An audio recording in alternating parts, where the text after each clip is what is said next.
berkenan sebentar ya saudara, saya ingin bicara dengan saudara ya. Tujuan tadi mengatakan ya saudara bahwa dengan jelas saat kita datang ke dunia seperti kita lahir seorang bayi ya saudara, kita membawa apa-apa ya. Apakah saat kembali juga dikatakan bahwa kita seperti saat datangnya kita lepas semua ya saudara yang kita punya ya. Tapi ingat ya saudara, kalau kita sungguh-sungguh datang pada Tuhan, kita sudah mempunyai iman yang besar ya saudara. Saya juga ingin percaya saat kita kembali lagi ke surga, kita mendapatkan pengharapan baru ya saudara.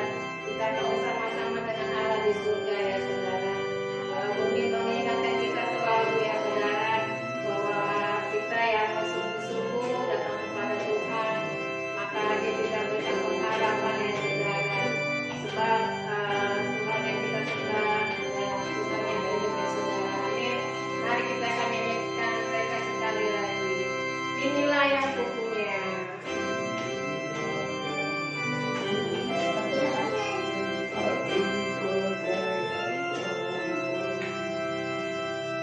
Inilah yang kupunya, baik sebagai hamba yang taat dan setia padamu Bapa.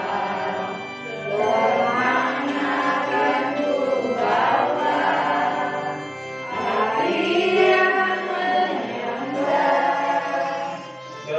dalam medan kebenaran sampai selamanya.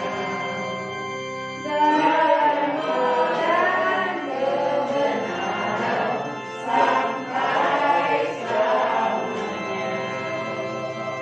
Dalam medan kebenaran sampai selamanya.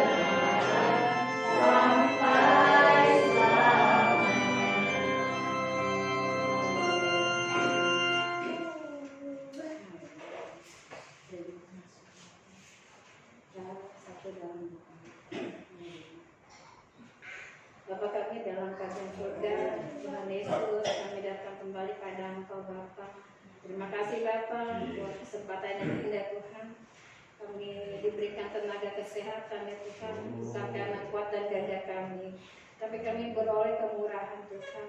Kami dapat kembali berbakti ya Bapa. Yang menjadi kerinduan kami Tuhan, seperti pujian tadi ya Bapa. Saat kami datang ya Tuhan dengan tidak mempunyai apa-apa, tapi sampai pada hari ini Tuhan, karena kemurahan Engkau, Kau juga telah memberkati Tuhan sepanjang dalam kehidupan kami ya Bapa. Juga saat kami kembali kepada Engkau Tuhan, kami juga rindu. Kami mempunyai iman yang tetap ya Tuhan. Kami mempunyai iman yang penuh, yang benar-benar bulat kepada Engkau ya Bapa. Sehingga kesetiaan kami tidak akan menjadi sia-sia. Tapi kami percaya Tuhan, ada mahkota yang Kau janjikan bagi kami ya Bapa. Asal kami sungguh-sungguh, asal kami setia, asal kami benar-benar Tuhan mau rindu akan hadirat Engkau ya Bapa. Maka Kau juga yang ada dalam kehidupan kami, dalam segala hal ya Bapa, dalam segala pekerjaan kami, rutinitas kami Tuhan. Ada dalam perencanaan Engkau ya Bapa. Kami bersyukur ya Bapa, karena kami juga mau lebih mengerti Tuhan dalam kehidupan kami. Ada hal juga, hal yang penuh kasih yang ada dalam kehidupan kami, yang tak pernah tinggalkan kami Tuhan. Kami juga berdoa Bapa untuk saudara seiman kami Bapa. Mungkin dalam perjalanan mereka ya Bapa, Tuhan tolong percepat langkah mereka Bapa, agar bisa bersama-sama dengan kami Tuhan. Kami percaya Bapa, saat ini Kau ada di tengah kami untuk memberkati kami dalam dari iman pengharapan dalam kehidupan kami Bapa. Dan saat ini Bapa, kami serahkan ibadah kami dari awal ke tengah hingga akhir. Dalam tangan-Mu kami sudah bersyukur. Haleluya. Amin. Silakan duduk ya. Saudara siap puji nama Tuhan. Amin. Mari kita angkat pujian menyatakan. Lagunya sih liriknya pendek ya, cuma karena sudah nggak dinyanyiin ini jadi cukup lama ya. Jadi seperti lagu Magna yang diulang-ulang, kita akan nyanyikan Allahku luar biasa. Amin. Amin.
yang sempurna telah ku terima darimu, bukankah kebaikanmu hanya oleh kasih karuniamu kau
Bapa yang baik, Bapa yang kami sembah di dalam nama Tuhan Yesus.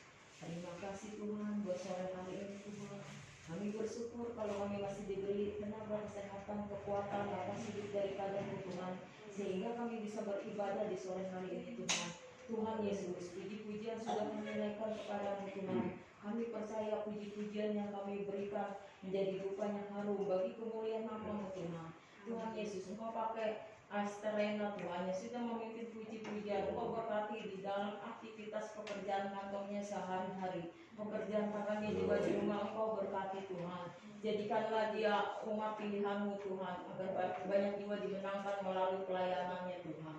Tuhan Yesus, sebentar kami akan mendengarkan firman-Mu. Buka hati dan pikiran kami untuk menerima firman-Mu Tuhan, agar firman-Mu itu tersimpan di dalam hati kami, di dalam kehidupan kami. Jadikan juga kami semua ini pelaku-pelaku firman yang baik di dalam kehidupan kami Tuhan. Oh Tuhan, kami bersyukur juga Tuhan buat sore hari ini Tuhan. Kalau masih ada saudara seiman kami yang belum tiba, yang belum hadir, Tuhan Yesus tolong dia di mana dia berada Tuhan. Kalau mereka dalam keadaan sakit Tuhan Yesus, mari Kau jamah Tuhan, berikan kesembuhan. Yang malas berikan roh kerajinan, yang lemah iman yang Kau kuatkan, yang Kau kurang Engkau berkati Tuhan. Kami percaya Tuhan, Kau adalah sumber berkat bagi kehidupan kami semua. Terima kasih Bapa yang baik. Inilah doa kami. Kami sudah berdoa mengucap syukur. Haleluya. Amin.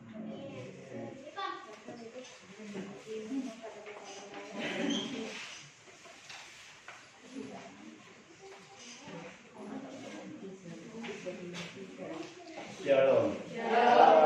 Puji Tuhan, pada jam saat ini kita boleh kembali bersama-sama memuji dan memuliakan nama Tuhan. Saudara sehat? Bersukacita? Puji Tuhan. Saudara, biarlah dalam setiap kehidupan ini, sebagaimana Daud berkata, hatiku bergembira di saat orang berkata, mari kita ke rumah Tuhan. Dan saya yakin dan percaya, kita sebagai orang-orang yang percaya, yang namanya anak Tuhan, yang namanya orang percaya, tentu kita selalu ingin ada di dalam rumah Tuhan. Amin. Saudara, seringkali saya beberapa kali menghadapi rekan-rekan sekerja. Seringkali kami menghadapi dengan beberapa orang. Setiap kali dalam keadaan kesibukannya, kalau bisa suruh datang ke gereja nanti dulu, obyekan dulu. Saudara, seringkali itu menjadi alasan sehingga para pelayan Tuhan bingung mendoakannya. Ini gimana doakan supaya diberkati Tuhan? Gak bisa ke gereja, orang lagi sibuk. Begitu gereja lagi gak sibuk, ke gereja yuk. Aduh, gak ada duit buat kolektor. Di batu kira gak pernah minta kolektor. Amin. Saudara datang boleh berkorban, sebab sekarang saudara berkat Tuhan, nggak berkorban juga nggak diharuskan. Kenapa? Sebab saya tahu orang yang diberkati Tuhan, hati yang penuh dengan segala belas kasihan dan hati yang penuh dengan segala tanggung jawab. Nah, puji nama Tuhan, pada jam saat ini kita boleh kembali bersama-sama belajar dengan firman Tuhan. Kenapa sih kita bisa datang ke rumah Tuhan? Saya rasa saat kita datang ke rumah Tuhan bukan karena sesuatu. Ada orang datang ke rumah Tuhan biasa mengucap syukur. Sebab saya telah ditolong oleh Tuhan. Ke gereja bukannya kaulan, bukan. Bukannya membayar nasar. Tapi ke gereja adalah tanggung jawab kita sebagai orang yang percaya. Amin. Kita akan buka kitab kita dari Ibrani pasal yang ke-12. Ibrani pasal 12 ada yang ke-22 sampai 24. Sudah dapat? Ya nggak apa, kita silakan buka di Android, tapi mau di silent. Kali ini buka silakan ada Alkitab. Ibrani pasal 12 ayat 22 sampai 24. Ayat 22 sampai 24. Sudah dapat, kita sama-sama berdiri. Ayat 2 sampai 24. Kita sama-sama berdiri, kita akan membaca bersama-sama. Ibrani pasal 12 ayat 22 sampai 24. Sudah dapat? Kita sama-sama berdiri. Kita 3, 2, maaf.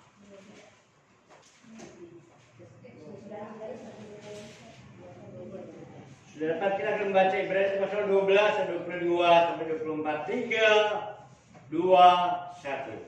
Tetapi kamu sudah datang ke Bukit Sion, ke kota Allah yang hidup, Yerusalem surgawi, dan kepada beribu-ribu malaikat, suatu kumpulan yang meriah, dan kepada jemaat anak-anak sulung yang namanya terdapat di surga, dan kepada Allah yang menghakimi semua orang, dan kepada roh-roh orang-orang benar yang telah menjadi sempurna, dan kepada Yesus pengantara perjanjian baru, dan kepada darah kemercikan yang berbicara lebih kuat daripada darah Abel. Terima kasih, silakan duduk. Saudara, dengan jelas penulis Ibrani kita nggak perlu mempersoalkan siapa sih penulis surat Ibrani. Ada yang bilang Rasul Paulus, sebab dalam bahasanya hampir sama dengan bahasa yang dipergunakan Paulus pada waktu itu. Tapi ada juga yang bilang bahwa ini adalah murid Tuhan asli orang Ibrani dan dia tidak mau disebut namanya. Kenapa? Sebab di dalam 21 surat kiriman, 14 surat kiriman itu adalah dari Rasul Paulus. Ke-7 surat kiriman itu suratan umum, termasuk pembatas daripada penulis Ibrani. Tapi kita tidak melihat sejarah tentang pembuatan penulisan kitab Ibrani. Sebab memang Alkitab kita sudah dipergunakan dari perjanjian lama, mulai dari Kejadian sampai Maleakhi, sudah dipergunakan di dalam rumah Tuhan, di mana Yesus waktu umur 12 tahun dia buka Alkitab. Jadi Alkitab ini bukan ditulis pada zamannya Yesus. Perlu kita ketahui, Alkitab ini tidak ditulis pada zaman Yesus, yang ditulis oleh para rasul. Tetapi Alkitab ini ditulis ribuan tahun, 1600 tahun, 16 abad dikumpulkan dari tahun ke tahun, dan ditulis lebih daripada 40 orang yang tidak kenal satu dengan yang lain. Bukan seperti misalnya saya dipimpin, lalu saya suruh teman-teman suruh tulis, yang seangkatan dengan saya, anak saya. Bukan, Alkitab bukan begitu. Semua ditulis atas inspirator daripada Allah sendiri, dan Allah yang tidak ada usia, yang tidak punya wujud Asia, batas usianya dari kekal sampai kekal, dan dia yang menjadi inspirator penulis daripada Alkitab. Amin. Jadi jangan dibilang ini Alkitab hanyalah dikarenakan Alkitab ini adalah Injil. Tidak. Injil hanya ada dalam Alkitab kita, yaitu keempat buku Injil, Matius, Markus, Lukas, dan Yohanes. Jadi perlu kita membedakan antara Injil dengan Alkitab. Injil adalah sebagian daripada Alkitab, termasuk buku Taurat, hukum-hukum Allah, termasuk juga buku Zabur, buku Mazmur, ada juga di dalam Alkitab. Dan kalau pada jam saat ini kita melihat bagaimana penulis berkata, tapi kamu sudah datang ke Bukit Sion, ke kota Allah yang hidup. Kenapa? Penulis Ibrani ini tahu dengan pasti mereka datang kepada Allah dengan penuh sukacita. Coba kita baca sebelum ayat yang ke-22. Dikatakan ayat yang ke-18, dikatakan dalam Ibrani, sebab kamu tidak datang kepada gunung yang dapat disentuh, dan api yang menyala-nyala kepada kegelapan dan angin badai, kepada bunyi sangkakala dan bunyi suara yang membuat mereka mendengarnya memohon, supaya jangan lagi berbicara pada mereka, sebab mereka tidak tahan mendengar perintah itu. Bahkan jika binatang pun yang menyentuh gunung Ia dilempari dengan batu dan sangat mengerikan pemandangan itu, sehingga Musa berkata, aku sangat ketakutan dan sangat gemetar saat mereka mendengar suara Tuhan, bukan di Bukit Sion. Saat mereka mendengar suara Tuhan, saat Musa telah turun dari atas gunung Sinai, turun ke bawah, dan Tuhan berkata kepada Musa, seluruh orang Israel semua kumpulkan. 3 bulan sudah dia berjalan di dalam lengan Allah yang kuat. Dia berperang, Tuhan yang bekerja. Dia melewati laut Teberau. Berapa kedalaman laut Teberau? Ribuan meter. Dia ada di delta. Sebagai remaja kita perlu tahu, sungai terusan Suez itu adalah membelah dari Samudra India tembus kepada Laut Mediterania. Laut Mediterania sebelum ada terusan Suez memutarkan di Pulau Afrika, Kepulauan Afrika. Jadi perjalanan yang begitu sangat menakutkan dan menegangkan.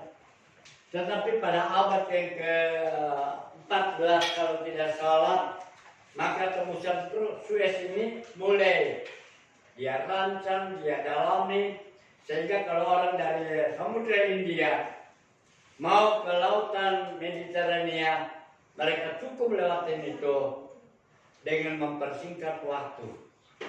Biaya yang dikeluarkan bukannya murah, tapi dibandingkan dengan harga jiwa itu jauh lebih murah. Itu sebabnya terusan Suez. Dan terusan Suez dari Samudra India sampai di ujung di delta. Maka itu yang ke kanan sampai laut Mediterania. Dan itulah perbatasan antara Asia dan Afrika. Perbatasan Mesir dengan Afrika itu perbatasannya. Dan kalau mereka orang Israel keluar dari negeri Mesir, mereka lewati laut Teberau, ribuan meter dalam laut itu. Beberapa para ahli boleh berpikir bahwa itu Musa sudah tahu itu saat mana mereka harus lewati laut itu, sebab tidak akan berkering. Nonsense. Saya katakan itu nonsense. Tidak mungkin laut bisa kering. Mereka punya berpikir bahwa angin timur yang kencang membelah. Kalau toh itu sampai terjadi, tidak mungkin sampai semalam-malaman. 5 menit oke. 30 menit kita masih bisa mengerti. Tapi firman Allah berkata semalam-malaman mereka menyeberang. Berapa ribu orang dari negeri Mesir yang menuju negeri Kanaan saat itu? Ada yang tahu? Menurut Alkitab 630.000 orang itu hanyalah laki-laki usia 20 tahun sampai umur 60. Lewat dari 60 gak masuk hitungan. Wanita juga gak masuk hitungan. Jadi kalau dipikir-pikir mereka sudah jutaan orang. Mereka berjauh. 3 bulan mereka menikmati pertolongan Allah. 3 bulan sudah mereka menikmati roti dari Allah. Dan kini tiba saatnya Allah ingin menunjukkan kedaulatannya. Allah ingin menunjukkan kuasanya. Sehingga Allah berkata kepada Musa, kumpulkan mereka sebentar ke depan sana. 3 hari kemudian kumpulkan mereka. Mereka datang. Tapi apa didapati? Mereka dengar kekeraman yang luar biasa di Gunung Sinai. Ketinggian Gunung Sinai itu kurang lebih 2.285 meter di atas permukaan laut. Dan saya cari di Google, di Indonesia nggak ada sampai tinggi sedemikian. 1.500 di atas permukaan air hanya ada di daerah Tarutung. 1.500 meter. Itu sebabnya paling top kopi Arabica dari Tarutung Sudikara. Wah, bukan kopi nih. Saya ingat dia Argo Lawu. Tanya kopi, cappuccino enggak ada adanya apa, kopi hitam, apa kopi apa. Robusta sama Arabica, sebagai seminta Arabica. Ketinggian begitu. Dan tahun 1500 meter sampai 50 meter saudara. Dan ini 2280 meter, udara yang begitu dingin, tetapi perlu kita ketahui, di Gunung Sinai tidak ada pohon-pohon besar. Sebab landasan daripada gunung itu batu-batu besar. Itu sebabnya dia mengibaratkan bahwa dia adalah gunung batu yang tidak dapat digempur oleh tangan manusia. Dia pakai Gunung Sinai. Saat itu kekelaman terjadi. Halilintar sabuk menyambut, kekelaman terjadi. Dan Tuhan berkata, jangan ada seorang pun memegang daripada salah satu benda yang ada di gunung, baik mereka memegang batu. Sebab apa? Apabila mereka memegang, hukumannya satu, mati dirajam dengan batu dan dipanah. Bukan panah tentara orang Mesir, bukan panah dengan tentara yang ada di sekitar Gunung Sinai, tapi panahnya Allah. Para malaikat sudah disiapkan yang tidak kelihatan oleh kasat mata. Dia sudah siap dengan batu-batu. Seorang mereka mencoba pegang, mereka bisa binasa. Tapi apa yang terjadi? Di situ ada disebut awan padat. Dan bumi ini bergoyang. Jadi kalau kita berjalan dalam keadaan gempa, kita dalam berkata ini tentu kita juga nggak kuat. Tapi kalau mereka sadar dan mereka dipimpin, kita pun membaca coba dalam Keluaran pasal yang ke-19.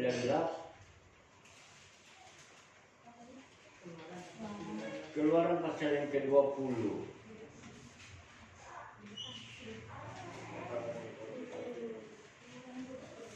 Ya, ayat yang ke-17 dalam Keluaran pasal 19. Keluaran 19:17 dikatakan, lalu Musa membawa bangsa itu keluar dari perkemahan untuk menjumpai Allah dan berdirilah mereka pada kaki gunung. Jadi umat Allah diajar keras. Umat Allah enggak diajar lembut. Umat Allah enggak diajar cara lembut. Sebab kalau dia lembut, dia tidak akan bisa berbuat apa. Itu sebabnya sampai saat ini tetap orang Israel punya IQ dari rata-rata. Sebab memang dia diajar ke dalam keluarga, taat sama orang tua, taat sama Tuhan. Dan mereka sebenarnya takut. Mereka lebih senang ada dalam kemah. Bisa dengar halilintar, nggak berani keluar. Tapi di ayat 17 dikatakan, Musa tarik mereka, Musa ajar mereka keluar. 3 bulan lamanya kamu sudah menikmati pertolongan Allah dari Mesir. 3 bulan lamanya kita bisa menikmati dalam perjalanan begitu indah. Sekarang keluar, hampir untuk menunjukkan kepada orang Israel Allah itu berdaulat. Amin. Kadang-kadang kita berpikir Allah kita perlu kasih, kita boleh menyalahguna. Lalu dikatakan di situ ada awan padat. Saudara tahu itu awan padat itu apa sih? Saya kadang-kadang berpikir kalau itu awan padat, tentu jadi air.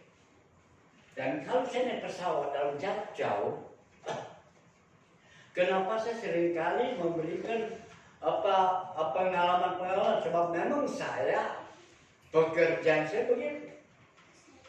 Kalau saya naik pesawat, saya boleh di depan tuh boleh gelap. Awan yang gelap. Ini tergantung pada pilotnya. Kalau dia jauh daripada menara pengawas, dia akan ambil keputusan. Apakah dia perlu terabas, atau dia perlu lewat lebih atas, atau dia perlu lewat lebih bawah. Dan awan padat ini adalah benda cair. Tapi aneh, bukan aneh sebab memang Allah berdaulat. Amin. Awan yang begitu gelap, yang sudah padat dengan air disebut awan padat.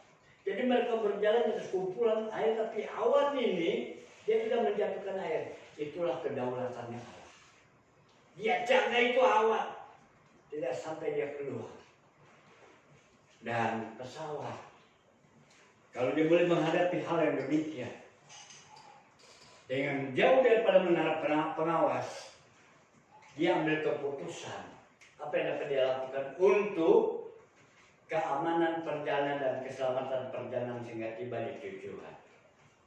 Jadi jangan coba-coba pada saat kita naik pesawat kita ini ngoceh. Hati-hati. Saya berapa kali saya duduk di samping pada pilot cadangan. Karena kami waktu dari Makassar sampai dari ujung Pandang kita ke Biak. Saya tetap pakai kaki karena sudah pegel kaki. Ngatur di sebelahnya itu adalah pilot. Sehingga waktu mulai dia satu penumpang itu naik dari ujung Pandang, dia bilang, "Pak, maaf ini tempat saya." Lalu ini kasih tau ke depan, marah dia panggil pramugari, "Pak, kasih dia kelas VIP saya." Sudah. Sehingga waktu sekali kami dari Timika, kejadian pun begitu, pesawat Garuda mau berhenti ke Bali tapi masih jauh, masih 2 jam perjalanan mau ke Bali. Begitu, mulai dia macam di sebelah kanan saya mulai macam. Ya saya sih nggak bisa komen. Saya tanya, "Bapak bisa bawa apa pesawat?" Lalu dia mulai menunjukkan identitas dirinya di tengah ini. "Bapak tahu pengemudi pesawat Garuda tidak sembarang orang bisa diterima. Tapi mereka benar-benar mengutamakan keselamatan penumpang, keselamatan pesawat.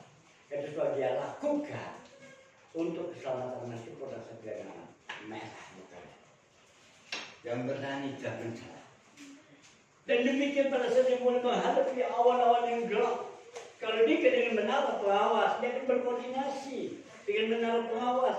Bagaimana dilakukan? Apa langsung turun atau berputar? Kalau tuh dia berputar, maka menara pengawas akan atur sehingga sampai 15 menit baru sampai tiba di tempat itu. Apakah awan itu sudah berlalu atau belum? Kalau toh belum, dan berputar kembali selama 15 menit. Awan yang padat itu sebegitu sangat berbahaya. Tapi itulah orang Israel disuruh keluar, dipaksa oleh Musa. Kita di sini boleh bersyukur karena ini zaman kemurahan. Kita boleh bersyukur sebab tidak ada sanksi. Wah, apalagi sekarang ada banyak yang namanya GSJJ. Siapa pernah ingat GSJJ? Gereja apa dong? Yang pasti bukan GBS. GSJJ. Gereja suka jalan-jalan. Kesana ke gereja, oke, sini ke gereja. 1 hari bisa 5-6 kali ke gereja. Ini ngerasain, tapi waktu masih kecil. Ke gereja Hokiat, ke gereja Hakab, ke gereja Hakra. Oh, paling sering kami. Tapi sebenarnya sejak kita mulai berangkat dewasa, sudah akil balik, kenapa dibuang? Jangan kita maunya seperti anak kecil aja. Itu menjadi dewasa. Dan itu sebabnya Tuhan ingin menunjukkan dedikasi dirinya, kedaulatan dirinya. Itu ada, Tuhan ingin umatnya. Sehingga orang Israel disuruh keluar. Kata Musa, berdiri di sini, dengar suara. Sampai akhirnya mereka bilang, "Musa, jangan deh, kami di sini, kami biar di dalam aja. Kami takut dengar suara." Kata Musa, "Tidak bisa. Kamu harus maju ke muka. Kamu harus keluar. Dengar suara Tuhan. Lalu ketakutlah." Tapi Tuhan ingin menunjukkan bahwa Dia ingin membimbing umatnya supaya anak-anaknya, umatnya bukan selalu menjadi orang yang lemah. Amin. Seringkali sekarang banyak gereja yang lemah. Itu bukan, jangan salahkan pendetanya. Lemah saat sesuatu menangis misalnya. Tapi coba lihat apakah kita sudah dewasa dalam kehidupan kita. Apakah kita masih mengerti kedaulatannya Allah? Kalau dia begitu berdaulat, dia juga tetap berkuasa. Tidak pernah saya dengar ucapan para nabi ini jadi benda. Ucapan para nabi hanya memberikan instruksi kepada orang-orang pada zamannya supaya mereka takut dan takut Tuhan. Tapi ucapan Tuhan Yesus, ucapannya bisa menjadi benda para. Amin. Bulan dan bintang Tuhan ciptakan dengan ucapan. Manusia pun bisa diciptakan dengan ucapan, tapi dia mau bersusah-susah, dia mau berkotor-kotor. Itu sebabnya waktu penciptaan manusia, Allah tidak seorang diri. Kalau Allah seorang diri, mengapa dia berkata, mari kita menciptakan manusia seperti ini. Allah menciptakan manusia, dia membuat, dia mau berkotor-kotor, sehingga akhirnya kita terdiri pada 3 unsur, yaitu roh, tubuh, dan jiwa. Sama seperti gambaran Allah Bapa, Allah Anak, Allah Roh Kudus. Jadi kalau sampai ada orang tanya sama saya, Allah itu benar, saya nggak usah jauh-jauh deh. Udah cukup saya jelasin kamu terdiri berapa. Bisa kamu pisahkan itu kamu punya roh. Bisa kamu pisahkan itu kamu punya tubuh dengan darah. Tidak menjadi satu. Demi karenanya simbolisnya itu adalah Allah Bapa, Allah Anak, Roh. Tapi tetap Tritunggal di dalam kesatuan angel. Ada satu menghadap ke timur, ada satu menghadap ke barat, ada satu menghadap utara. Tapi semua dalam kesatuan, keseragaman, keilahian. Jadi kedaulatannya Allah itu membuktikan kepada saudara dan saya. Dan dalam kedaulatannya itu, Yesus saat ada di muka bumi, ucapannya jadi pendapatan. Waktu Petrus sama Tuhan Yesus dibilang, Tuhan, kita mau masuk ke dalam sinagoge. Itu dulu namanya sinagoge, itu perkumpulan di dalam rumah tangga. Tapi nggak bebas, harus bayar, sebab memang masih dalam jajahan pemerintah Romawi. Petrus bilang, kita nggak punya uang. Bagaimana mungkin? Pemegang uang kas Yudas nggak ada bersama dengan kita. Petrus, kamu tahu? Panci ikan yang pertama di dalam mulut ikan ada uang bagi bayar, satu untuk kamu, satu untuk kamu. Yang menjadi persoalan buat kita, apakah ikan itu bodoh? Dia tidak bodoh, meskipun dia tidak sekolah. Kalau dia bodoh mungkin dia bisa makan itu logam, karena di dalamnya berupa logam. Dia tidak bodoh, tapi saat Yesus berkata, itu benda pada terjadi. Amin. Jadi mari kita belajar tentang kedaulatan Allah. Saat Yesus membangkitkan Lazarus, di antara mereka sudah memuji Allah di Taman Firdaus, menunggu upah mereka yang setia kepada Tuhan. Mereka tidak diasingkan di tempat yang namanya alam barca. Di tempat kegelapan, tidak sama sekali. Sesuai janji Tuhan kepada orang yang ada di samping dia, seorang penyamun yang disalib, penyamun bilang, Tuhan ingat aku saat engkau tiba dalam kerajaanmu. Tuhan bilang bahwa pada hari ini juga engkau ada bersama-sama dengan aku di Firdaus. Dan itu dibuktikan oleh salah seorang dukun yang terkenal. Setelah dia terima Tuhan, dia tahu apa itu artinya Firdaus. Dia melihat orang yang telah dipanggil Tuhan, mereka bersuka cita. Dan dia melihat ayah yang dipanggil Tuhan yang dia ikut, maka juga bersuka cita. Itu namanya Firdaus. Pada saat Yesus bilang kepada Lazarus, hai Lazarus keluar, di antara gegap gempitannya orang memuji Allah, di antara gegap gempitannya orang menyembah Allah di Firdaus itu. Lazarus dengar suaranya memegang di antara keramaian. Hai Lazarus, bangkit. Dia tinggalkan itu Firdaus itu, kembali ke jasad. Bagi kepada pemuda yang tidak tahu namanya, Yesus sudah, anak muda bangkit. Dia yang sudah ada di alam barzah, dia mungkin belum percaya Tuhan. Tapi sudah, anak muda bangkit di alam barzah, di tempat kegelapan yang dalam. Dia dengar suaranya dan dia kembali ke tubuhnya, sehingga dia bangun dan dia pada ibunya, yang ibunya juga adalah seorang janda. Betapa berdaulatnya Allah, yang kalau kita menghampiri dia penuh dengan segala ketakutan, yang begitu gemetar kita seperti orang Israel kalau pada saat kita boleh datang kepada Allah ke Gunung Sinai. Tapi tidak sekarang. Sebab apa? Sebab Ibrani 12 dikatakan 22, tetapi kamu sudah datang ke Bukit Sion, ke kota Allah yang hidup.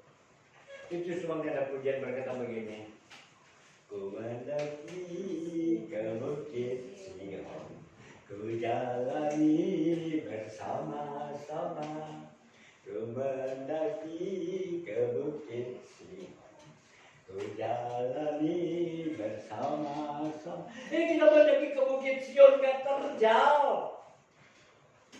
Ketinggiannya di sana itu kurang lebih sekitar 700 lebih. Di atas permukaan darat, tapi datarannya terjal. Tidak terjal datarannya. Enak. Kalau sampai dia mendaki ke Bukit Sion begitu berat, kalau sampai dia mendaki ke Bukit Sion begitu berat, dia mampu koreksi kehidupan sendiri. Sebab firman Allah berkata, pekerjaan meskipun begitu ringannya, tapi kalau dalam keadaan terpaksa, maka itu akan menjadi beban, akan menjadi beban yang berat. Sebab apa? Sebab begitu dia merasakan itu pekerjaan yang sangat menyusahkan hati. Itu sebabnya penulis Amsal jelaskan. Jadi kalau ada persoalan, kalau ada segala sukacita, mari bersama dengan Tuhan. Jangan kita pakai dengan kekuatan kita. Banyak orang yang menghadapi dengan segala kekuatan berapa banyak. Orang-orang kaya udah nggak bisa berdaya lagi. Berapa banyak rekan-rekan saya, para pengusaha, para notaris, tidak bisa lagi dipergunakan IQ-nya. Kekuatan manusia terbatas. Kekuatan ekonomi juga terbatas. Kekuatan tenaga juga terbatas. Jadi sebab itu jangan sombong, tapi selalu berserah dan berharap kepada Tuhan. Amin. Sebab hanya berharap kepada Tuhan yang mencuri kekuatan. Itu sebabnya dikatakan, tetapi kamu sudah datang ke Bukit Sion, ke kota Allah yang hidup, bukan karena keterpaksaan, bukan karena ini dan itu, tetapi kita datang sebab jiwa ini rindu akan suara Tuhan. Amin. Sebagaimana Daud berkata, aku bersuka cita ketika dikatakan orang, mari kita pergi ke rumah Tuhan. Ada satu dorongan dalam kehidupan. Jadi saat kita ada dalam segala persoalan apapun tidak perlu begitu dipikirkan, apalagi panik. Saya kasih tahu pada rekan-rekan yang pada jam saat ini, segala apapun jangan panik. Tangan saya terbelah dari telunjuk sampai jempol, ini dia. Makanya jempol saya udah nggak bisa bikin letter O lagi, putus. Darah sudah bercecer mulai dari sini, darah bercecer. Gara-gara saya pakai cutter, cutting, yang tadi 16 ini udah tinggal 4 in. Tinggal 6 in. Dan 6 ini nggak bisa lagi dipergunakan di mesin saya. Jadi saya pindahkan ke mesin tangan, dengan gurida tangan. Gurida tangan yang 4 in, tapi dia pakai 6, jadi goyang. Tapi itu sering saya pergunakan. Pakai buat motong besi apa. Tapi saat itu Saya mungkin saya lengah, dia goyang begitu, saya cuma satu tangan, balik begitu. Balik, saya lempar. Waktu saya lempar, saya masih sadar. Kalau sampai gurih jadi membelah, gurih enggak, pasti ini akan ada stroke. Masih mending kalau dia putus, dia beradu min plus, api dengan netral beradu ke besi, pasti si kering yang turun. Tapi kalau cuma setrumnya aja yang mental itu setrum. Sebab saat itu saya sedang pasang itu yang namanya damdek, alas buat ngecor yang terbuat daripada besi. Itu udah menggelar. Saya langsung ambil, saya cabut stop kontak, panik tidak. Saya tidak panik. Sebab saya tidak panik, jantung berdebar keras. Saat jantung berdebar keras, maka dia akan mengalirkan darah dan tentu banyak darah keluar. Itu juga bukan yang banyak darah keluar, tetapi tidak dipompa. Dengan kepanikan kita, saat tidak panik, maka jantung berdebar keras. Itu sebabnya saat apapun jangan panik. Saat kita jatuh, jangan orang cepat membangunkan kita. Sebab saat kita jatuh, jantung ini begitu lemah, tapi tidak dibangunkan, maka jantung ini berdetak keras, memompa darah supaya bisa memberikan kekuatan. Itu suatu pemaksaan namanya. Jangan, sebab kalau misalnya nanti dia tidak kuat, dia akan menjadi buntu. Kalau sudah menjadi buntu, maka akan terkena stroke. Sebab sebagian tidak dapat dari darah. Jadi waktu jatuh jangan panik. Dan saya bulan terbelah, saya tidak panik. Lalu akhirnya saya WA pada adik, tolong belikan saya obat merah Cina. Lalu saya datang, ya dia jadi tenaga medis. Tolongin dulu. Di paketan soplas tempelin. Tidak kena jarum jahitan satu pun tidak ada. Tempelin. Paketan soplas. Pagi-pagi udah melihat, udah mulai tempel lagi. Di dalam kehidupan kita anak-anak Tuhan, menghadapi satu gelombang apapun juga jangan panik. Mari kita belajar berserah diri kepada Tuhan. Mari kita berdoa. Mari kita mengagungkan Dia, menyerahkan setiap kehidupan kita. Saat puluhan yang lewat, saya punya mesin lift, saya sudah pergunakan, sudah dipakai di rumah.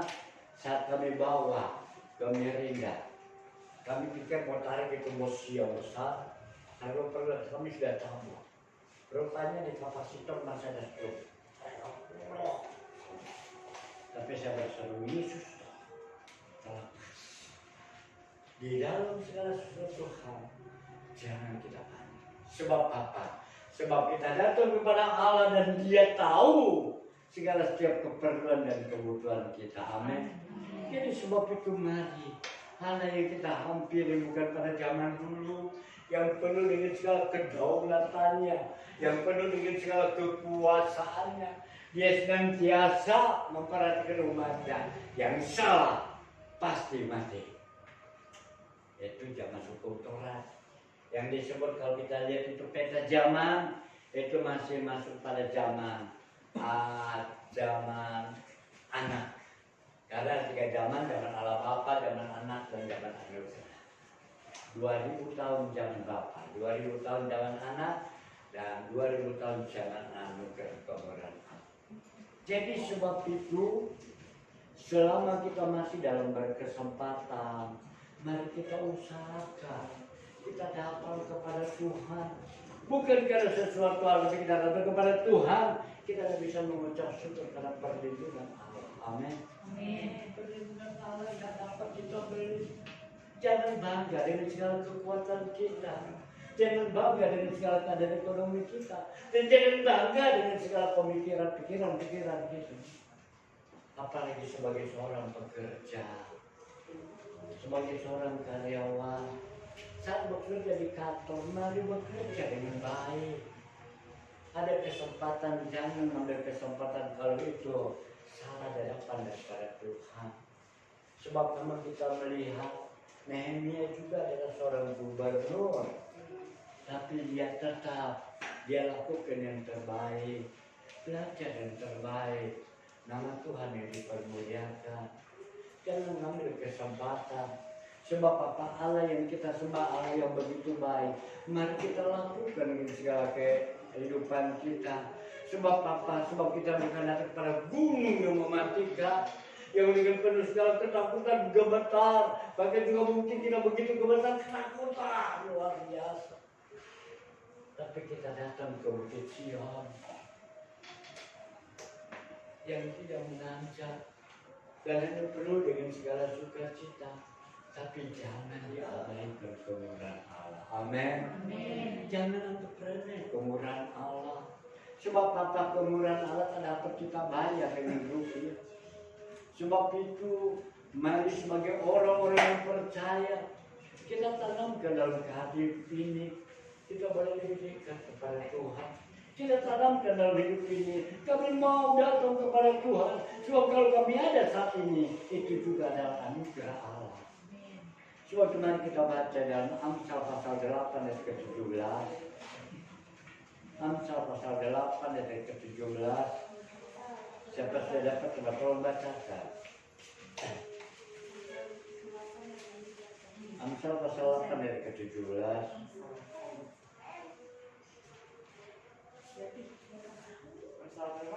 Pasal 8 ayat yang ke-17.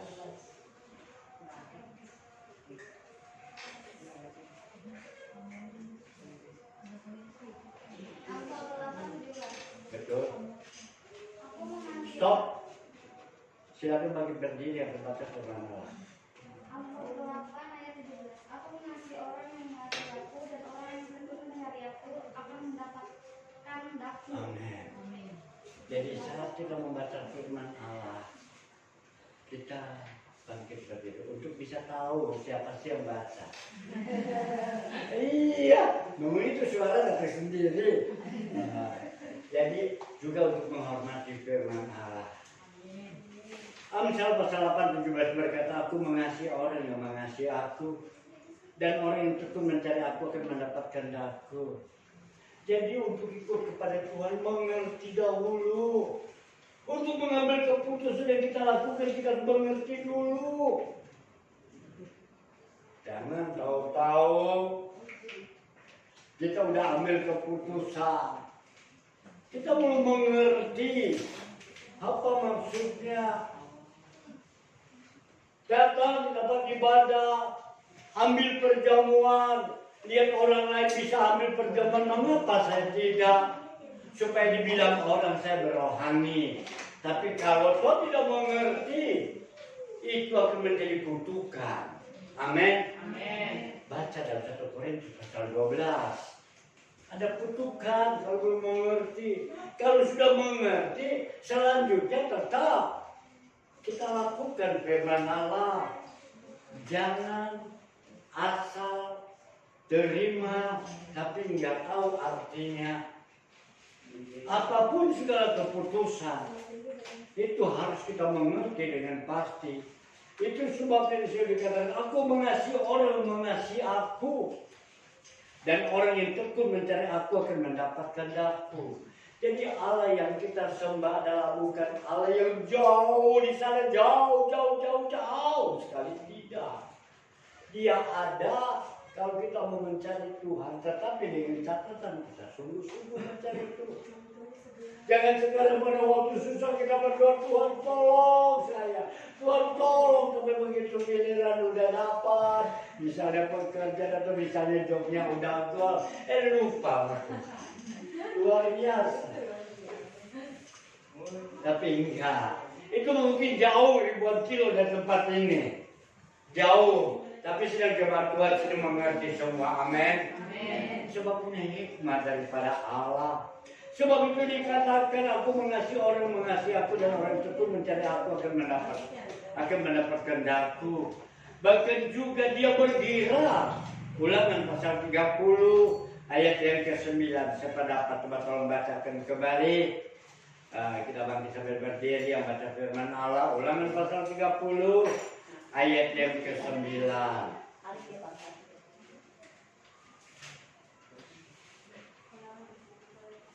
Ulangan pasal 30 ayat yang ke-9.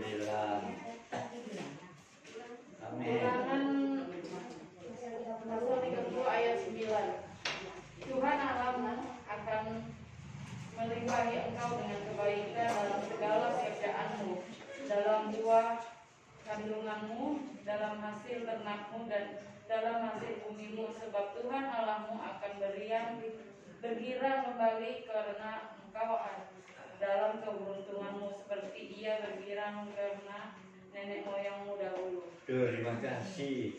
Bahwa dikatakan Tuhan dalam melimpahi engkau. Tuhan Allah kita akan memberkati kita di dalam segala pekerjaan. Itu sebabnya saat kita dapat pekerjaan, saat kalau kita belajar main di kebun, belajar kita main di sawah, belajar kita bercocok tanam, jangan lupa supaya berkesinambungan, berikan perpuluhan kepada Tuhan. Amin. Wah, ini orang kok benar-benar nih. Itu untuk saudara semua. Itu untuk saudara, untuk kebaikan saudara. Sebab saat saudara membawa perpuluhan saudara, Tuhan janji Allah akan menjauhkan segala binatang-binatang perusak. Ada satu di daerah di Jawa, saya lupa sebut namanya. Kota itu adalah, dusun itu adalah mayoritasnya Kristen. Mereka selalu bawa segala perpuluhan pada Tuhan. Tapi aneh, kalau di tempat dia belum ada yang panen, tempat yang lain nggak berani panen. Kalau toh bisa diambil panen, hasilnya tidak memuaskan. Tapi dari dulu, oh dia udah panen, baru dia menyusul di belakang. Dan memang hasilnya luar biasa. Nah, itu sebabnya yang dapat dia lakukan adalah bersyukur karena segala berkat Tuhan. Bersyukur akan segala pekerjaan yang Tuhan lakukan dalam kehidupan. Jadi mari, kalau dia bersuka cita karena segala keberuntungan kita, dia bersuka cita karena dalam segala setiap kehidupan kita menjadi berhasil, itu semua karena Tuhan. Dan dia juga tidak malu mengatakan, ini anakku, amin. Siapa yang dapat dibanggakan oleh Tuhan? Orang yang dapat dibanggakan oleh Tuhan dalam Alkitab siapa?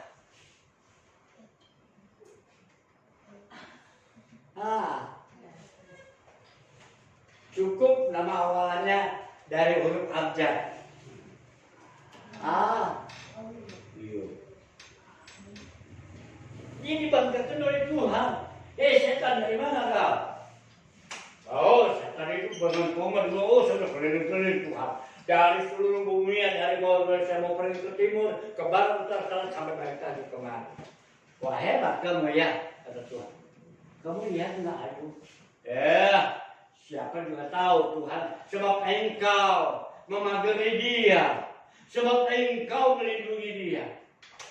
Tuhan bangga pada Ayub. Silakan. Kalau kamu cobain, tapi ingat, jiwanya kudus. Dicobain. Tuhan bangga kepada Ayub. Yang penuh dengan segala berkat dan apa yang dilakukan. Dia selalu berkorban. Kalau anak-anaknya ulang tahun, besokannya dia korban. Dia bakar itu lembu, dia korbankan itu. Hebat. Dia mohon ampun kepada Tuhan. Rela berkorban. Sehingga dia dibanggakan oleh Tuhan. Demikian dalam kehidupan kita. Allah bangga kalau saudara semua bisa beruntung. Allah bangga kalau semua saudara bisa jaya. Allah bangga kalau saudara punya kedudukan yang baik. Baik dalam pemerintah maupun dalam perusahaan. Allah begitu bangga. Terlebih dalam segala pekerjaan dapat dipertanggungjawabkan. Sebab dengan jelas di situ dikatakan, yaitu Tuhan Allah akan melimpahi engkau dengan kebaikan dalam segala pekerjaanmu, dalam buah kandunganmu, dalam hasil ternakmu, dan dalam hasil bumimu. Sebab Tuhan Allahmu akan bergirang kembali karena engkau dalam keberuntunganmu. Jadi ingat, saat kita mencoba mengolah kebun, kita mau belajar bertani, silakan. Oh iya, puasa punya uang sedikit. saya mau sewa itu. Ya nanti panen dapat bagian mereka punya tanah berapa persen. Olah, belajar. Dan ingat, setelah dapat hasilnya jangan lupa setelah pembagian hasil 1/10 milik Tuhan. Amin. Komepa ini benar. Saudara sewa, misalnya sewa tempat, karena sih biasa bagi hasil. Katanya yang 40% milik yang punya tanah. Dan 60% itu kita nilai dengan uang 1/10 dan 60%. Sudah diberkati. Bukan saya punya jaminan, tapi Tuhan punya jaminan. Amin. Saat kita lakukan itu, Tuhan begitu bergirang dengan segala keberuntungan kita. Jangan sombong dengan segala kekuatan kita. Sebab saat kita sombong dengan segala kekuatan, berapa banyak orang-orang pandai yang ada di sekitar saya. Mereka tidak bisa berbuat apa-apa. Mereka adalah notaris. Mereka adalah orang pandai dalam perusahaan. Berapa banyak orang-orang kaya yang ada di sekitar kita. Mereka juga sudah tidak bisa mempergunakan apapun juga. IQ-nya mulai berasa terganggu. Tapi orang yang berharap kepada Tuhan semakin kuat di dalam Tuhan. Amin. Mari kita sungguh-sungguh kita lakukan. Belajar sungguh-sungguh. Kita bukanlah manusia kecil, bukan anak-anak kecil yang hanya maunya minum susu aja. Ini bobo. Kita kalau punya anak dari masa kecil kita sayang minum susu, oke. Udah 2 tahun kita harus minum susu, barangkali udah mulai jenuh. Apalagi sampai belasan tahun. Kalau sudah demikian berarti anak tersebut punya penyakit. Tapi saya yakin dan percaya saya jemaat di sini nggak punya penyakit. Rohaninya sehat, rohaninya kuat, dan sudah menjadi dewasa. Itu sebabnya dalam Keluaran tadi dikatakan bahwa dia begitu bergirang kalau umatnya begitu berkebenangan. Kalau umatnya begitu semakin mengerti pada Tuhan. Bahkan di dalam buku Mazmur pasal 107 ayat yang ke-43. Coba kita baca Mazmur pasal yang ke-107 ayat yang ke-43. Di situ dengan jelas saya akan bacakan Mazmur 107 ayat yang ke-43. Siapa yang mempunyai hikmat, biarlah ia berpegang pada semuanya ini dan memperhatikan segala kemurahan Tuhan. Yang punya hikmat, mari sama-sama kita lakukan kata Tuhan. Yang punya hikmat saat ini, dan saya yakin dan percaya kita semua punya hikmat. Amin. Tapi untuk cara kita melakukannya tergantung dari saudara masing-masing. Tapi kalau saudara punya hikmat dapat dilakukan, maka orang di sekitar kita, baik keluarga kita, baik tetangga kita, mereka bersuka cita. Sebab apa? Hikmatnya dipergunakan. Contoh mari, setiap kehidupan kita, janganlah kemurahan Allah itu disalahgunakan. Janganlah kemurahan Allah kita abaikan sedemikian rupa. Tapi janganlah kemurahan Allah itu kita permainkan dengan cara pemikiran kita. Sebab hanya untuk menyenangkan kehidupan diri sendiri, hanya untuk memuaskan diri sendiri, hanya untuk dalam segala keegoisan diri sendiri. Kalau sudah demikian, maka kita percuma kita beribadah kepada Tuhan. Kalau kita hanya untuk memuaskan diri sendiri, kita percuma berlalah kepada Tuhan. Kalau Tuhan nantinya ayat Tuhan berkata, aku tidak mengenal engkau. Tapi saya yakin dan percaya, sidang jemaat Tuhan yang dikasihi Tuhan, kita mau melakukan dan kita tidak mau mengabaikan, tidak mau meremehkan segala kemurahan Tuhan. Amin. Kita baca dalam Galatia pasal 6 ayat yang ke-7. Galatia pasal yang ke-6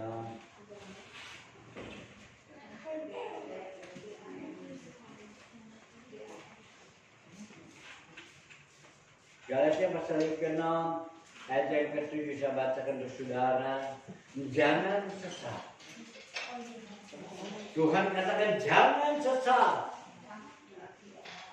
Jangan hidup kita masih dipergunakan untuk kepentingan. Jangan hati kita masih dipergunakan untuk kepuasan hidup kita. Sebab di situ dengan jelas dalam Galatia pasal yang ke-6 ayat yang ke-7 berkata, jangan sesat, Allah tidak membiarkan dirinya dipermainkan. Karena apa yang ditabur orang itu juga yang akan dituainya. Artinya ada tabur tuai. Artinya ada hukum karma. Tapi kalau kita lebih iring kepada Tuhan, kita mengerjakan kehendak Tuhan, tentu hukum karma itu jauh di kepada kita. Amin. Kalau kita beribadah kepada Allah, kita melakukan kehendak Allah, tentu sumpah serapah itu akan melenceng dari kehidupan kita. Amin. Jangan kita suatu mani. Jangan kita pergunakan kemurahan Allah menjadi suatu kesempatan untuk memuaskan kehidupan kita. Tapi kita lakukan kemurahan Allah untuk kita lebih dekat kepada Allah.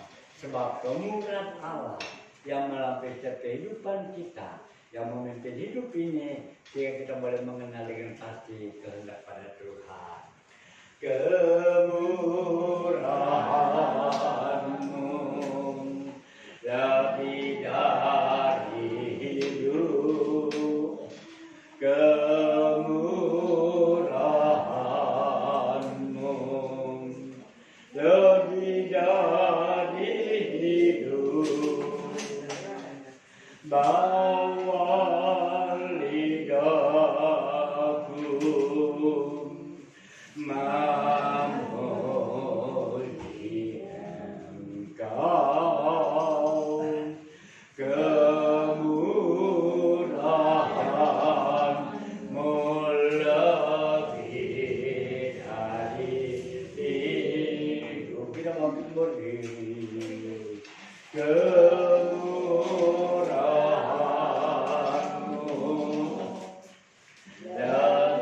dari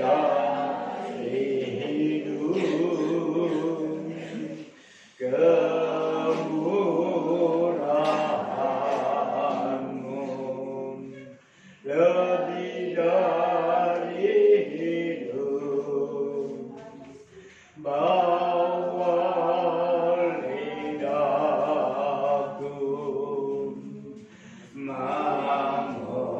memuji Engkau,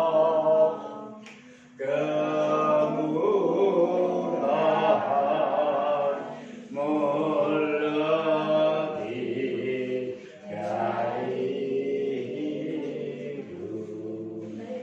Biarlah pada jam saat ini, setelah kita boleh belajar dengan firman Allah, kita boleh maju ke depan. Maksudnya yaitu kita boleh maju dalam segala pemikiran-pemikiran kita. Kita boleh semakin mengerti kehidupan yang tidak sesuai kita perlu tinggalkan. Kehidupan yang beralaskan dengan firman Tuhan perlu kita tingkatkan. Sebab kehidupan ini hanyalah sementara, tetapi kemurahan Allah yang melampaui setiap kehidupan kita. Dan Dia begitu sangat bergirang kalau kehidupan kita boleh diberkati Allah. Dan Dia begitu bersuka cita kalau kita boleh menjadi umat yang dapat dibanggakan oleh Allah. Dan kita tahu memang kalau penyampaian firman Allah terbatas, karena terbatas segala pengetahuan saya, karena terbatas segala perbodaran kata-kata. Dan biar kuasa Roh Kudus bekerja dalam kehidupan kita, dan kita berdoa kepada Tuhan. Kita angkat pujian sekali lagi dan kita bersama-sama berdoa. Kemurahan-Mu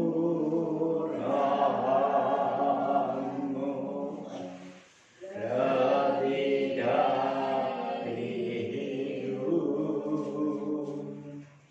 kemurahan-Mu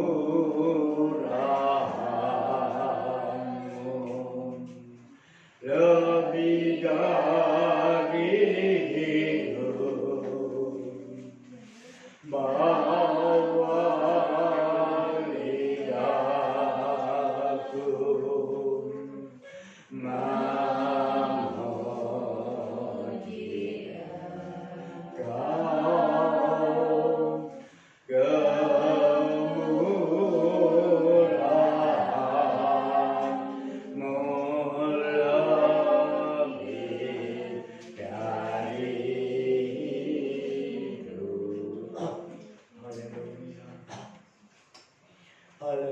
Haleluya.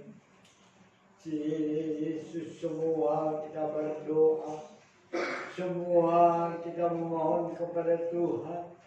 Ucapkan kalimat demi kalimat sebagai pengakuan kita kepada Tuhan. Ajarkan setiap kehidupan kita boleh semakin dekat kepada Tuhan. Kita boleh menjadi dewasa di dalam Tuhan. Karena orang-orang dewasa yang diberikan perjanjian. Hanya orang-orang yang dewasa yang diberikan suatu pengharapan. Tapi kita semua sudah menjadi dewasa rohani kita. Haleluya, terima kasih Bapa. Mari Yesus pada jauh saat ini Bapa. Dan kami boleh bersama-sama belajar dengan firman-Mu. Bahwa kami datang bukan kepada guru Sinaya Bapa. Di mana segala kedaulatan Allah dinyatakan. Di mana segala kekuasaan Allah dinyatakan.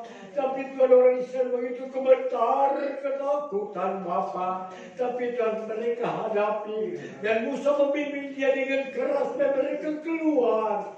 Supaya mereka boleh melihat segala kekuasaan Allah. Oh, sebab itu mari ya Bapa. Kalau kami boleh datang bukan kepada Allah di Gunung Sion, tapi kami datang kepada Allah di Bukit Sion. Dengan penuh sukacita, dengan penuh dengan segala lagu-lagu penyembahan, dengan penuh dengan segala lagu-lagu bersukacita daripada Allah. Dan kami datang dengan penuh sukacita. Karena kami tahu Allah yang kami sembah adalah Allah yang baik. Allah yang kami sembah adalah Allah yang penuh kasih Bapa. Tapi biarlah Tuhan kami tidak mau Tuhan supaya kami disesatkan dengan alam pemikiran kami sehingga kami meremehkan segala kemurahan Allah. Mari ampuni kami Bapa. Ajar kami boleh menjadi dewasa dalam Tuhan sehingga kami boleh tahu secara sebagai orang yang percaya. Kami tahu dengan segala komitmen orang-orang yang percaya. Kami tahu suatu kewajiban bagi orang-orang yang percaya. Sebab hanya kepadamu ya Bapa seluruh kehidupan kami dia terarah. Terima kasih Bapa atas segala pimpinan dan bimbingan daripada Allah yang menetes setiap kehidupan ini. Bapa di surga kami tahu Bapa. Kalau kami telah bersama-sama belajar dengan firman-Mu dan dalam segala keterbatasan hamba Bapa. Mungkin segala pengetahuan hamba terbatas. Mungkin juga segala perbenaran kata-kata hamba yang terbatas. Tapi biar kuasa Roh Kudus ya Bapa boleh bekerja dari hari ke sehari, bahkan memimpin kami Bapa sehingga sampai kami bisa kembali beribadah di hadirat daripada Allah dengan pimpinan dan penyertaan-Mu Tuhan. Terima kasih Bapa, terima kasih kepadamu ya Bapa. Kami boleh berseru dan kepadamu ya Bapa kami boleh bersukacita. Terima kasih. Haleluya. Yesus, Engkau baik, sungguh baik, sangat baik. Yesus, Engkau baik, sungguh baik, sangat baik. Kasih-Mu tak berkesudahan, kasih-Mu kekal selamanya. Aku telah mengenal kasih karunia-Mu.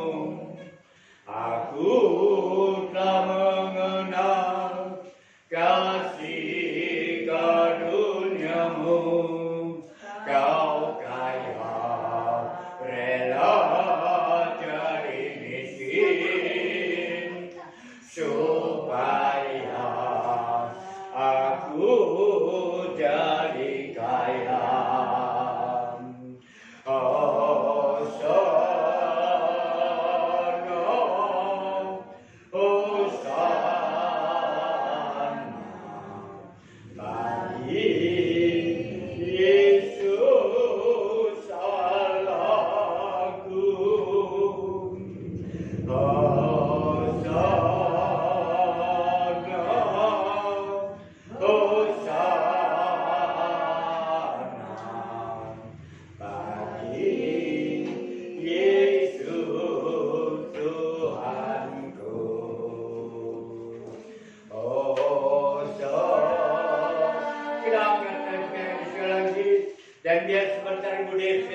berdoa, Hosana bagi Yesus Rahaku. Hosana, Hosana bagi Yesus Tuhanku. Haleluya. Terima kasih Bapak untuk sore hari ini. Kami telah meninggikan nama-Mu lewat pujian. Terima kasih Bapak. Tuhan Yesus, terima kasih juga atas firman-Mu Oh yang Yesus. disampaikan oleh Pak Gembala. Lord. Semoga firman-Mu akan menjadi berkat untuk kami. Biarkan kami pulang dan menerima berkat Tuhan. Semoga semua jemaat yang ada di ruangan ini Kau berikan terus kesehatan dan kasih-Mu Tuhan, agar minggu depan mereka bisa datang lagi ke rumah-Mu.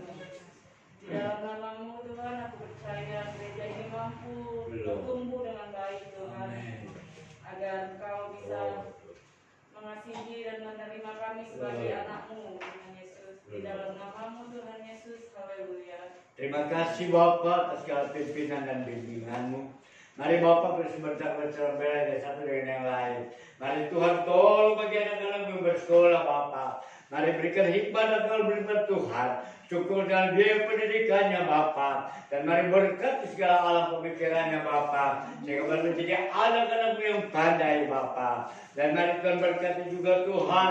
Bagi mereka yang bekerja, bagi mereka yang bekerja di kantor-kantor swasta. Baik mereka bekerja di kantor-kantor pemerintah. Mereka juga roh yang takut kepada Tuhan. Menjadi berkat bagi semua orang. Tuhan berkati bagi anak-anakmu bekerja di kebun. Mari Tuhan berkati dalam segala setiap pekerjaan tangannya. Berkati mereka meraba hutan. Berkati jauh ke segala mara bahaya. Bahkan mereka yang bekerja sebagai nelayan di pesisir. Mereka yang bekerja Tuhan, baik mereka yang melayani di dalam kapal-kapal pelesiran, kapal-kapal pesiar. Mari Tuhan berkati Bapak. Lindungi semua Bapak, baik mereka pengemudi-pengemudi. Alat-alat transportasi, baik alat transportasi udara, baik alat transportasi laut, baik alat transportasi darat. Mari Tuhan lindungi semua Bapak. Pertemukan dengan kaum keluarganya masing-masing. Dengan kekuatan kesehatan daripada Allah. Di atas semuanya nama-Mu saja boleh dipermuliakan. Terima kasih Bapak. Hanya kepadamu ya Bapak. Kami serahkan seluruh doa demi doa. Dalam nama Tuhan Yesus. Kami berucap syukur. Haleluya. Maka saudara kekasih. Kita arah kesempatan rohani kita pada Bapa yang di surga. Sebab dari sana juga seluruh kehidupan kita terarah. Dan dari sana juga segala berkat-berkat Allah dicurahkan. Dan biar kita pulang ke masing-masing. Kita pulang dengan segala berkat-berkat Allah Bapa. Damai sejahtera sukacita anugerah Tuhan Yesus Kristus. Serta persekutuan penyertaan kuasa Roh Kudus.